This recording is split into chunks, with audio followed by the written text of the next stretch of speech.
ধুবুৰীৰ AM কৰোডৰ জুইশলা কাৰখানাৰ হাজিৰগাঁও খেলপথাৰত অসম ৰাজ্যিক গ্ৰামীণ অফিচাৰৰ মহিলা আত্মসহায়ক গোটৰ CLFৰ উদ্যোগত ভাছানীচৰ গাঁও পঞ্চায়ত, মতিচৰ গাঁও পঞ্চায়ত আৰু ভোগদহৰ গাঁও পঞ্চায়তৰ মহিলা আত্মসহায়ক গোটৰ প্ৰায় 7 শতাধিক মহিলা সদস্যসকলক লৈ বাৰ্ষিক সাধাৰণ সভা অনুষ্ঠিত হয়। উক্ত অনুষ্ঠিত সভাখনত সভাৰ উদ্দেশ্য ব্যাখ্যা কৰে CLFৰ সম্পাদিকা ৰীনা নাথে। উল্লেখযোগ্য যে অনুষ্ঠিত সভাখনত DPM আসিফ ৰহমান মুখ্য অতিথি হিচাপে উপস্থিত থাকি প্ৰতিটো মহিলা আত্মসহায়ক গোটৰ উন্নয়ন কৰাৰ সম্পৰ্কে বাৰ্ষিক হিচাপ নিকাচৰ সন্দৰ্ভত মূল্যৱান ভাষণ প্ৰদান কৰে। নমস্কাৰ, মোৰ নাম চন্দ্ৰিমা চৌধুৰী।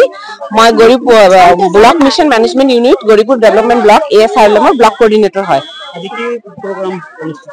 আজি আমাৰ ব্ৰহ্মপুত্ৰ মডেল CLFৰ এনুৱেল জেনাৰেল মিটিং, যেটো বাৰ্ষিকী মিটিং হয়, সেইটো অনুষ্ঠিত কৰা হৈছে। এইটো আমাৰ প্ৰথম হয়, আগত কেতিয়াও কৰা হোৱা নাছিলে, তো এইবাৰ আমি প্ৰথম কৰা হৈছে এইটো মিটিং। এইখন সভা 3টা জিপি লৈ হৈছে, মতিচৰ জিপি, ভাছানীচৰ জিপি আৰু ভোগদহৰ জিপি।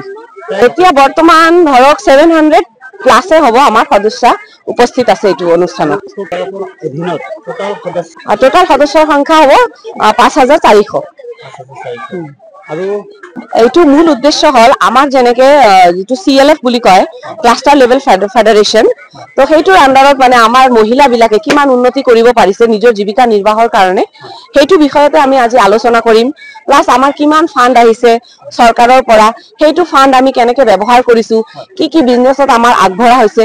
যেনেকে আমাৰ ইয়াত জীৱিকা নিৰ্বাহৰ এক্টিভিটিবোৰ অলপ বেছি হয়, বিশেষকৈ যে ভাছানীচৰ জিপিত যেনেকে মেটেকাৰ বস্তু হাতেৰে বনায়, তাৰ পিছত আপোনাৰ জুটৰ বস্তু, যেটো মৰাপাটৰ বস্তু, সেইটো হাতেৰে বনায়।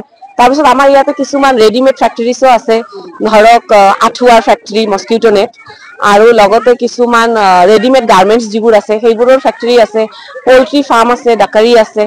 এনেকে আমাৰ বহুত জীৱিকা নিৰ্বাহৰ কাৰণে বহুত কেইটা ফেচিলিটি মহিলাবিলাকৰ কাৰণে দিয়া হৈছে। এইটোৱে বাৰ্তা দিম যে বহুত মহিলা এতিয়াও চাগে বহুত পিছ পৰি আছে, সেইটো আমি কেনেকে আগবঢ়াই লৈ যাব পাৰো সিহঁতক আমি একেলগে লৈ, সেইটোৱে আমাৰ চেষ্টা একচুৱেলি।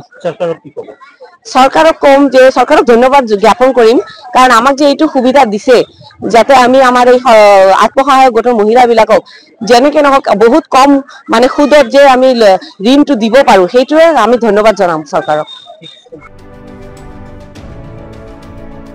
ধুবুৰীৰ পৰা দেৱান জাহাংগীয়ালবৰ ৰিপৰ্ট, DB নিউজ।